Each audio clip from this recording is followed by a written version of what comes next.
ಹೊರದೇಶಿಗಳು ತಾವಾಗಲೇ ಹೇಳಿದಿರಿ, ಇವತ್ತು ಹೊರದೇಶಿಗಳು ಎಲ್ಲ ದೇಶಗಳು ಸುಮಾರು ಅದನ್ನೆಲ್ಲ ಬಿಟ್ಬಿಟ್ಟಿದ್ದಾರೆ. ಈಗ ಅಣುವಿದ್ಯುತ್ ಸ್ಥಾವರನೇ ಬೇಡ ಅಂತೇಳಿ ಹೊರದೇಶದಲ್ಲಿ ಬಿಟ್ಟಿದ್ದಾರೆ. ಈಗ ಉದಾಹರಣೆಗೆ ಜಪಾನಲ್ಲಿ ಕಳಸರಿ ಒಂದು ದುರಂತ ಆಯಿತು, ಸುಮಾರು ಈಗ ಒಂದು 15-20 ವರ್ಷದಿಂದ ತಮಗೆ ಗೊತ್ತಿದೆ. ರಷ್ಯಾದಲ್ಲಿ ಆಯಿತು, ಚರ್ಮಬಿಲ್ಲು, ಅಲ್ಲಿ ಸುಮಾರು 1000 ಜನ ಸತ್ತೋದ್ರು ಅಲ್ಲಿ.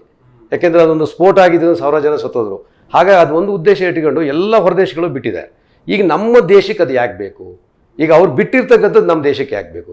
ಈಗ ಆಯ್ತು, ಇವ್ರಿಗೆ ಕರೆಂಟ್ ಬೇಕು, ನಾನೊಬ್ಬ ರೈತ, ಈಗ ರೈತನಿಗೆ ನಮಗೆ ಕರೆಂಟ್ 24 ಗಂಟೆ ಬೇಕು, ಅದು ಸರಿ ಇದೆ, ನಾನು ಅದ್ರ ಬಗ್ಗೆ ಅಬ್ಜೆಕ್ಷನ್ ಮಾಡಲ್ಲ.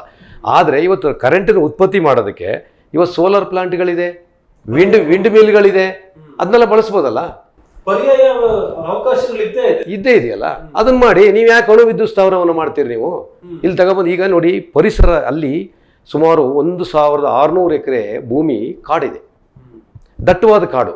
ಅಲ್ಲಿ ತುಂಬ ಪರಿಸರ ಜೀವಿಗಳು ಅಲ್ಲಿ ವಾಸ ಮಾಡ್ತಕ್ಕಂಥದ್ದು ಜಾಗ. ಅಂಥ ಜಾಗಗಳನ್ನು ಈಗ ಇವರು ಅಣುವಿದ್ಯುತ್ ಸ್ಥಾವರ ಮಾಡಬೇಕು ಅಂದರೆ ಅಲ್ಲೆಲ್ಲ ಕಳೀತಾರೆ ಇವರು.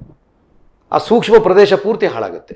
ಅಲ್ಲಿ ಈ ಒಂದು ಕಡೆ ಹೇಳ್ತಾರೆ ನೀವು ಪರಿಸರವನ್ನು ಬೆಳೆಸಿ ಅಂತಾರೆ, ಭಾಳ ನೀವು ಕಾಡು ಬೆಳೆಸಬೇಕು, ಪರಿಸರ ಬೆಳೆಸಿ ಅಂತ ಸರ್ಕಾರಗಳೇ ಹೇಳುತ್ತೆ. ಈ ಥರ ಒಂದು ಪ್ರಾಜೆಕ್ಟ್ಗಳನ್ನು ತಂದು 1000 ಎಕರೆ ಕಾಡುಗಳನ್ನು ಕಡಿದು ನಾಶ ಮಾಡಿ ಅಣುವಿದ್ಯುತ್ ಸ್ಥಾವರ ಮಾಡೋದ್ರಿಂದ ಎಷ್ಟು ಉಪಯೋಗ ಇವರಿಗೆ?